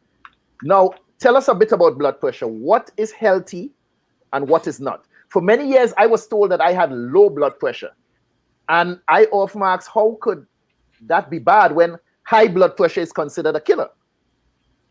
I took many blood pressure tests where I had a reading, if memory serves me correct, of somewhere like 90 over mid 40s, somewhere there, or low 50s, somewhere. And that was considered low blood pressure. So what is safe where blood pressure is concerned, and what is unsafe where blood pressure is concerned? Because I also heard that spoken alongside prostate health. So tell me about blood pressure and what's healthy and what's not. Okay, we've already touched a little bit on the blood pressure and how the fluids can back up and affect the kidneys and stuff. But as far as numbers, people get a little caught up in numbers. If you have low blood pressure because you're a college or an adult athlete, very active, and and have been active 20, 30 years of your life, and your normal, your baseline is your 90s over your 50s, 60s. You're not symptomatic, meaning that you're not having near fainting spells, you're not having lightheadedness or dizziness. You're asymptomatic, no symptoms. That is your normal. That's fine. Someone who is an average activity, their normal should be a normal adult, normal body weight should be somewhere about 110 to say 130. That's your heart beating, actively beating. The bottom number would be your heart at rest, which would be somewhere 60 to 80s, let's say. But once your numbers start to go into the 140s, 50s on top, and above 90, a lot of cardiologists would say above 90, your heart is not resting properly. If you're symptomatic, if you're getting major headaches, if you're having near fainting spells, because that is not what your body is accustomed to having. You're in the ones I've seen people literally sit in front of me, and I've done blood pressures for, say, a pre-surgical screening. So they've walked in, sat down, I'm talking to them, they're talking to me, quite coherent, and they're 200 over 100. Mm-hmm. I'm like, listen to me, who came with you today? So if they are symptomatic, those numbers are astronomically high. Let's put that way. I would do an EKG and have them go to their physician or to an urgent care center right away. Because your body is not able to maintain those numbers too high or too low if you're symptomatic. So there's always a range of normal, and you will have exceptions of the athletes who are maintained at low normal and they're fine. But when you develop symptoms where your heart is not getting enough blood flow, that's when we have problems. When you have an abnormal EKG, because your heart is not pumping effectively because you're not getting enough blood to flow into the chambers. That's a different situation. So it's always a range of normal. So despite the numbers, Mm-hmm. if you're symptomatic, Mm-hmm. with whatever numbers there might be, then that's when you have concern. That's when you have concerns. That's when you have to follow up with an EKG. Make sure that if you don't have a cardiologist, get a referral to one. Find out what's causing it. It could be something very simple. As you've mentioned, you are a big proponent of or big advocate for diet. You're looking at you and Sam are looking at the holistic view of things. Preventive methods, what to do in case of, blah, blah, blah. So I agree with that imagery. I agree with that technique of looking at the whole thing. You don't know what's causing your heart. Right. You feel like it's coming out of your chest. And it could be something as simple as some type of environmental stimulant. Mm-hmm. It could be because you've been smoking for 30 years and your body finally said, you know what? You don't appreciate me. And you go into a flutter. It could be you could be extremely low blood pressure, could be very anemic from some other condition, and you're just not getting enough blood flow to that heart. That heart starts fluttering, trying to compensate for not enough flow. Mm-hmm. And of course, that becomes systemic after a little while. It won't take very long for you to actually fall the hell out. You know what I mean? So everything is a range of things. It's never just one number. Did I answer that question? Okay? Oh yes, very very well. And One of the other things too that causes a lot of issues and can even we didn't go into to medication, and those who are heavily or overly medicated, can they also run a greater risk of having poor prostate health because of being over medicated? Is that something that can also contribute? Difficult to assess. What type of medication are we talking about? Cardiac meds? Are we talking about something that's damaging the kidneys possibly, that will eventually affect the urethra, the ureters, the urethra, bladder, and stuff like that? It's possible, but those are sort of vague. You really have to figure out, the true causative factor. That could be like an accomplice, so to speak. You know what I mean? But the real factors would be an infection. Say, a man contracted an STD 5 years ago, has had no symptoms. Maybe the woman has had symptoms for the entire 5 years, but he has been completely without symptoms for the 5 years. And out of the blue, he has a kidney infection, or he has infection of the ureter, or the urethra, or the prostate. Let's find what has caused it. Some blood work, a broad scan, if it's so vague and he doesn't know, blood work will show a lot. Will show the type of organism. Type of organism is specific to certain areas of the body.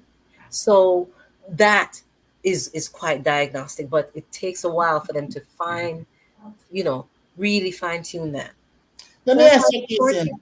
Let me ask you a question, Karen. Suppose a man has the blood work done to check on his prostate. Mm-hmm. And what do you call it? The PSA? PSA, prostate specific antigen. Right. The numbers are off and indicating that there is something with the prostate, possibly cancer. Possibly. Does the man still, I think I already know, but I ask you anyway, does the man still need to undergo that 2-finger process? Definitely. Everything is basically a step by step. Right. They're not just gonna go but after a certain age, yes, they will say, listen, you're over 45, you have a family history of this and this, cancer of this, kidney this, whatever. Let's just come on, just go ahead and do a colonoscopy. Let's do a prostate exam, and let's put those away. Let's settle that out, But yeah. Mm-hmm. Definitely. So for those who are thinking they can just have a blood test and find out, you still gonna need that 2-finger. It still needs more workup. They may even follow up with an ultrasound. Let's visualize what's going on, because that digital exam is just that. It's the mechanics of things. Right. You want to see that image, a 3D image if possible, if necessary. 3D image is more costly. It might end up with like an MRI of the lower abdomen to see what's going on. Is the problem coming from the kidneys? Is it in the ureters? Is it in the urethra, which leads out of the penis, or is it in the prostate area? Let's find out where the actual issue. So in conclusion, with all that we have discussed here tonight, let me switch things around. Sam, let me begin with you. Yes, sir. In all your knowledge and all your experience and all that you have researched and all that you have learned, what wisdom you have to share with us? As a man, talking about men's health. Well, as a man, make sure you eat your Wheaties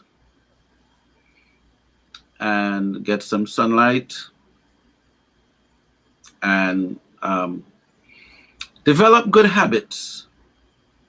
Develop healthy habits, nutritious for the body. Maybe with an occasional treat now and then, if you have a little curry goat. Or you want to get some vegetarian oxtail, something, you know. Or you just want to keep it simple, rice, peas, callaloo, okras, you know. And you see this right here? Picking fruits. Pick fruits. And gentlemen, don't be afraid of getting the examination. Just close your eyes and it will soon be over.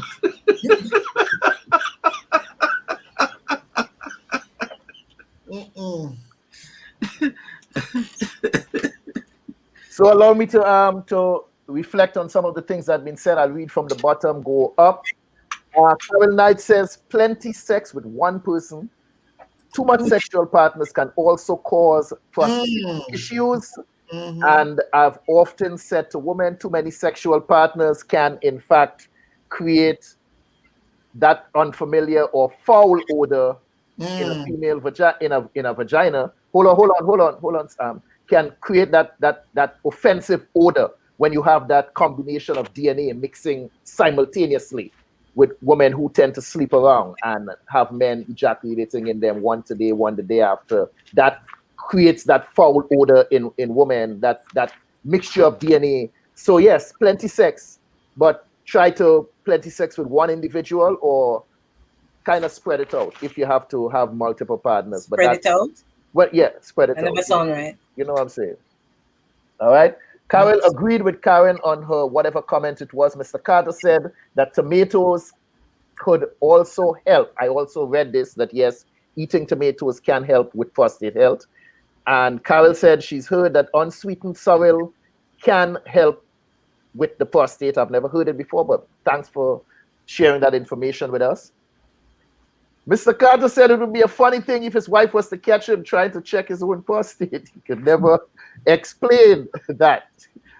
In the previous comment, he said, no, sir, I can't test my own prostate. It's a weird thing. Carol said that men do, in fact, get breast cancer. I would have to look that up. That's news to me. Yes. I saw. You said you didn't have breasts. You have breasts, but you don't have the fatty tissue that women do. They have chest. You have breasts. You have breasts. They have chest. You try to educate the people, them, and then just have fight it down. I used to work at Sloan Kettering Cancer Center. Karin said, I agree that they are valued, but they are not going to go based on values. We have to speak man language because us men respond to a good-looking woman. So find female doctors that we will go to. I don't think some men may necessarily agree with that. I do respect your opinion. How do you pronounce the name, Sam? Karen. Karen, like Karen. Is just Karen. Okay. Back home. I think that's French. I think that might be French. Okay. So she's suggesting that if men have an issue with going to the doctor for that two fingers, find a female doctor, and maybe that may be a bit more pleasing for some men to go do. But whatever it is, the bottom line, she's saying that you have to go and stop making excuses. Carol said, Sam, you have to live for your daughters and to see your grandchildren. She also said that women do pap smears and monograms, which are very uncomfortable. And we, meaning women, are in good health. Sam, pay attention. Let's roll up the thing. Lucy O'Brien said you have to live for your sons and daughters, Curtis. For your sons, go ahead and do the test. Go do the test, Curtis. It could help with the boy. When he said the boy, he mean the, Yeah. The member. In the long run. Oh, that's the boy he was talking about? Yeah, that's the boy he was talking about. Miss Pierre said, find a female doctor who makes you feel comfortable and get the exam done. Challenge them, Dr. Judith. That's Karin. That's the point, Sam. She also asks, would it make a difference if the woman gave you the exam? There are female doctors. Agreed, Dr. Judith, it all has to do with a man's health. Do some men feel, and we did cover those going up in the comments, and we did make address all of the issues, all of the comments from here back on up the road. So to all the people in the chat, thank you so much for your contribution tonight. I'm happy to see that both women and men participated in this conversation. And we urge you that if you did in fact find this conversation to be in any way beneficial to you, pass it on to a friend who you may know that has a male in their life that need to go get this check done. Suggest the show to them, that they may feel a lot more comfortable hearing and seeing this topic being discussed, and maybe they in turn can pick up some valuable information that was discussed here tonight, and it would encourage someone else to go out there and take the necessary steps that it may take to live a little bit longer. Healthier. And healthier. Dr. Judith, closing comments, please. Closing comments. Well, everything's been so open tonight. I don't know. You all been trying to get everything open, but go ahead. Listen, as much as I speak, as much as I talk, I really don't. Unless I'm just out joking. Whatever I say, I mean it sincerely. Especially for you two gentlemen, I'll say it again. Go get the test. I have no other than what Ms. Karin or Karin said earlier.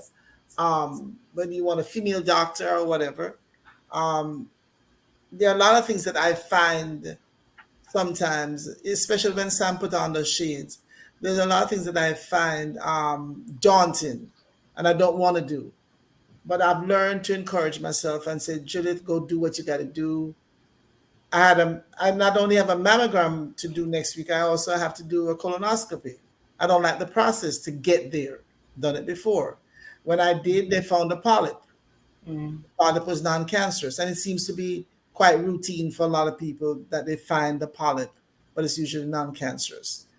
I am not big on looking for trouble or whatever people want to say, but at the same time, we have in this time frame things that we didn't have 20, 30, 40, 50 years ago. Let's take advantage of them. Let's be more concerned about our life, not just our length of our life, but the quality of our lives. And wherever we can stop something from happening. I just had a lot of surgery done, not a lot, but some surgery done recently, oral surgery. And when I was finished, painful, I'm still having discomfort from it. Painful. And a young lady that said to me, she said, what you just did today will guarantee you keeping your teeth. I want to have my own teeth. I don't want to put anything false in my mouth. So when they told me I had to have this deep cleaning, and I said, okay, and I got it done. So did I like it? The man stuck me in the roof of my mouth about 7 times to deaden the area. That was almost as painful as but I didn't feel the real pain because of the stuff they gave me. But the bottom line is I value my life. I have a 25-year-old son. God's willing, he'll be 26 in August. He's concerned. Every time if I don't feel well, he gets concerned that I'm going to die. And I keep telling him I am going to die. I just don't know when. But until then, it is my duty to keep myself strong, to get myself as healthy as I can so he can have a better quality life as well. So that's what I'm taking away from this. The guy in Virginia that died, 52 years old. When I read it, it saddens you. And, you know, his wife was fighting for this thing, this proton, I think they call it. Proton beam. Right. Proton beam. Right, that they were trying to have him, an insurance, Anthem, was giving them a hard time to get to give the permission for him to have this, which they said has been proven to be pretty good, the results from it. So when I read that today, I'm like, you know, life is not certain. One thing is sure, we're going to die. All of us will at some point or the other. But until we get there, we can sit here and talk every night about diabetes and hypertension and prostate cancer, but it is not healthy for me to talk about something where I'm not doing anything about it. And I have a big issue with following through with what I say. So what the information, and I applaud Miss Karin as usual. I'm impressed with her wealth of information as a nurse. I mean, to know all that stuff, I'm like, yeah, that's why I didn't become a nurse. I want to know all that stuff. I applaud you for that and respect you much for that. So we have the information. We are given the information about what this thing is. It's a killer of black males, twice the amount of other males, contemporaries. Why is that happening? Why is it that we know the information, we're given it, and we still, and I've said this many times, black folks go to church and they raise all the roof and they raise all the hell in the church, and then they go down to the closest restaurant and eat all the fried everything. Now I eat fried foods every once in a while, not as much as I used to. But the reality is that they say for lack of information, the people perish. Karin has given us the information. I don't need a prostate exam, but I wish that people who need it would do it. God bless you. Karin? Yeah. Carry home. There's a therapy called proton beam, to which Dr. Judith just referred. It specializes in zapping, and I say zapping because it's like a laser focused beam, zapping cancer cells. It's focused radiation with very little areas of damage around the tissue, the non-cancerous tissue.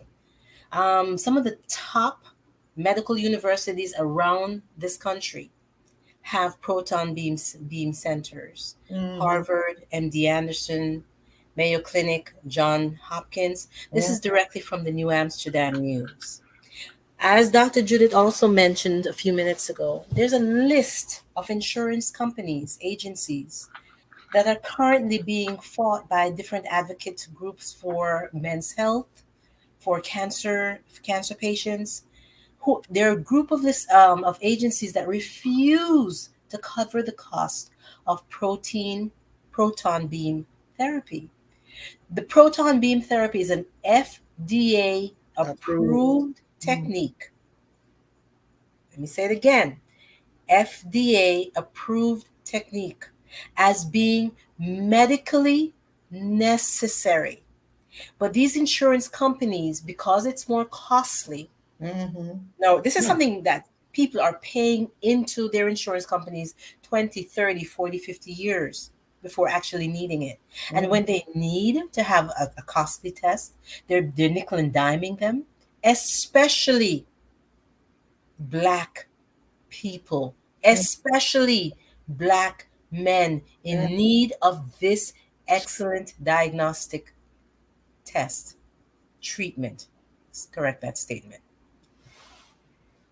I'm just very upset when I hear things like that. I literally have worked in several insurance companies in New York prior to moving to Florida. So I got an insider's view, let's say. There's usually one medical director, but depends on the size of the insurance company, may have more than one, to whom you submit requests for experimental. As I said, this is not experimental, it's FDA approved.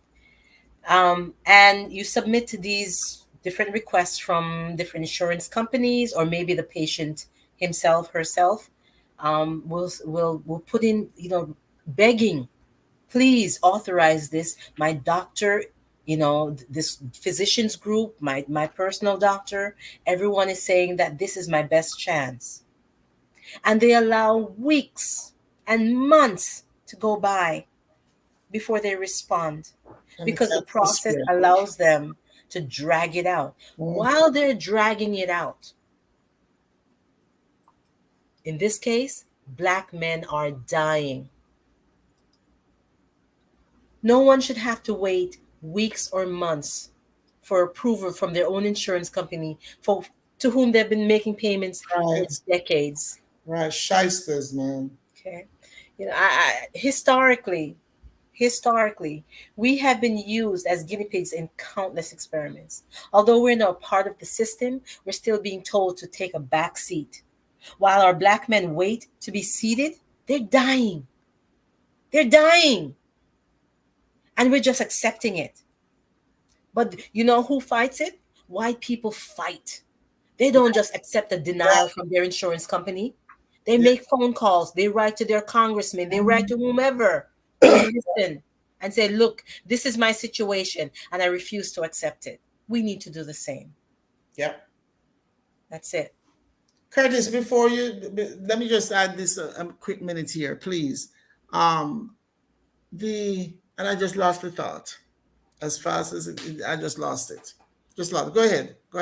I just lost the thought. Okay. There's something I've often heard growing up. It's a proverb.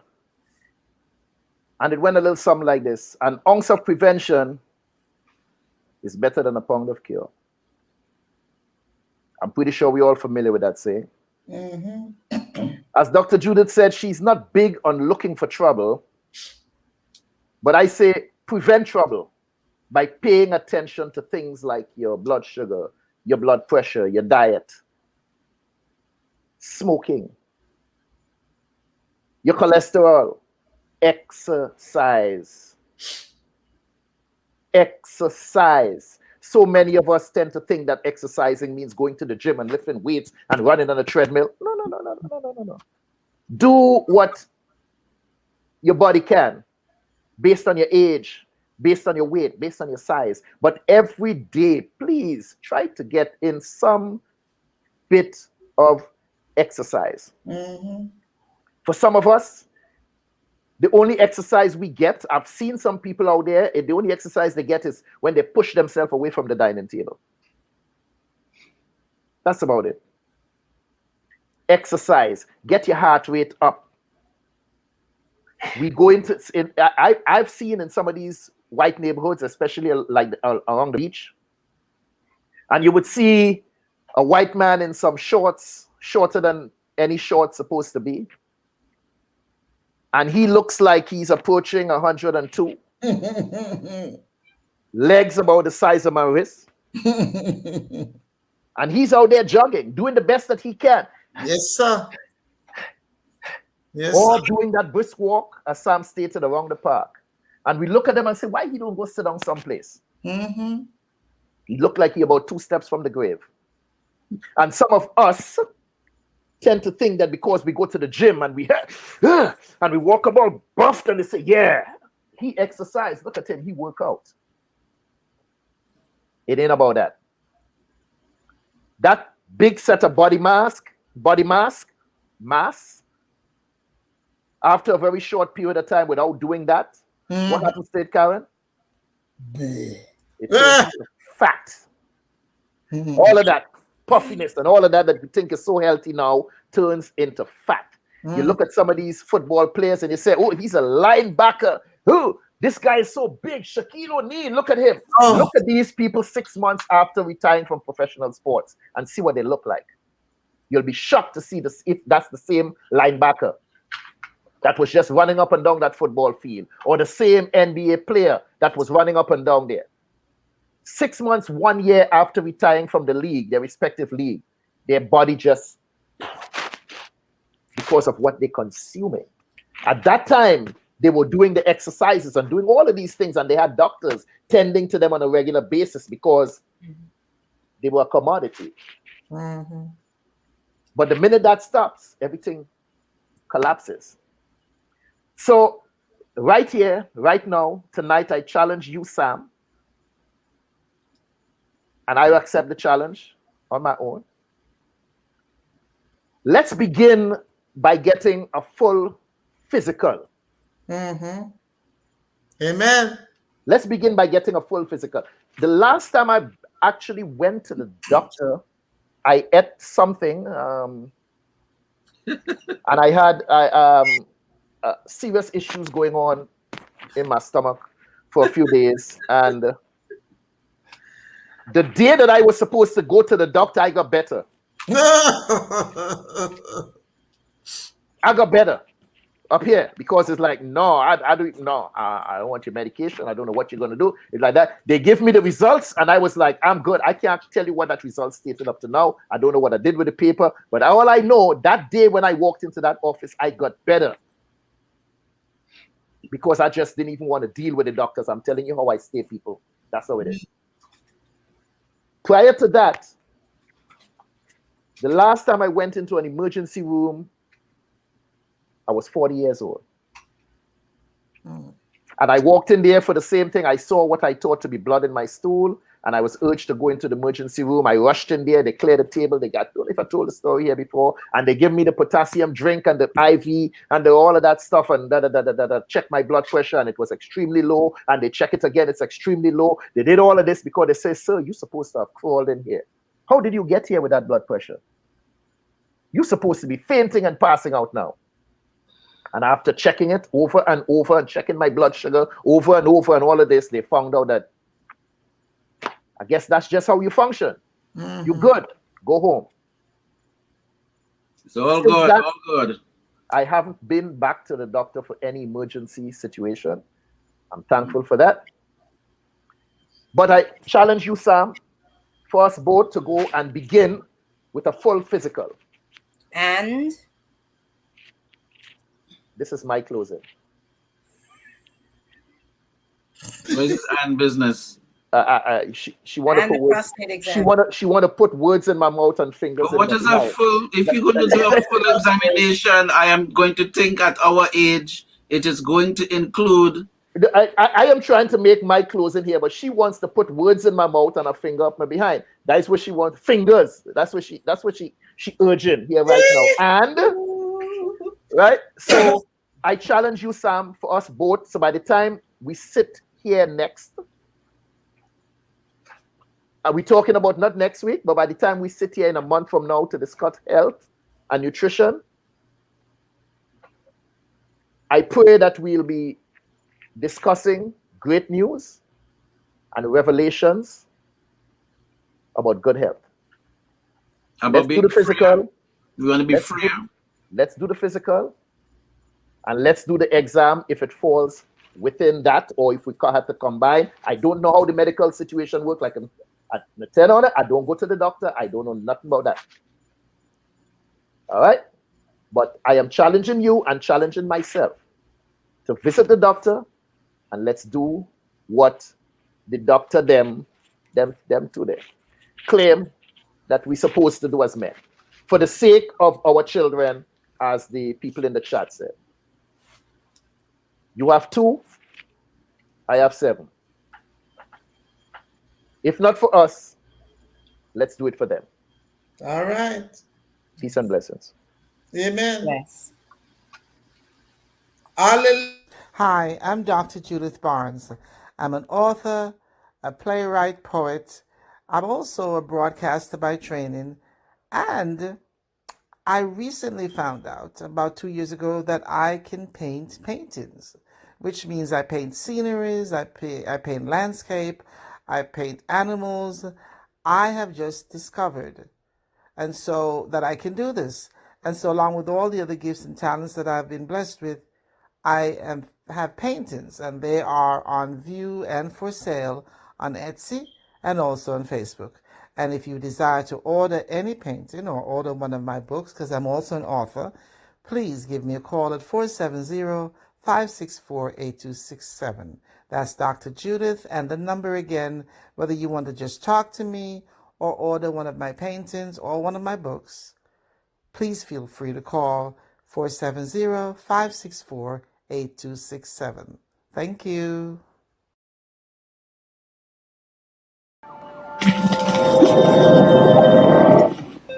Hello there and welcome. My name is Curtis Henry.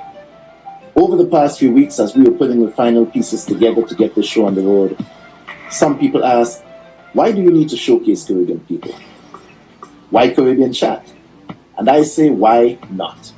Because we as Caribbean people have worked too hard, come too far, and suffered too long for us to continue taking a backseat. It's time for us to rise up, speak out, and show the world the value and the richness of our culture. So I'm providing a platform to showcase the history and culture of Caribbean people in entertainment, the arts, politics, sports, and economics. We will explore the many profound contributions they have made to society. So we invite you to stay with us as we launch what is to become one of the greatest voices of Caribbean people, for Caribbean people, by Caribbean people. On this platform, Caribbean people of excellence get to tell their story. Our aim is to ensure that your contributions are acknowledged and celebrated. Welcome to Caribbean Chatt. So make sure you like us on Facebook, follow us on Instagram, and be sure to hit that subscribe button on YouTube. We are Caribbean Chatt.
Showtime. Hi, we are the Henry Boys. I'm Joshua. I'm Daniel. Now it's Mom. We're inviting you to read a copy of our father's book, Tiny Little Spider and Nursery Rhyme. Hey, what do you mean a father's book? This is my book.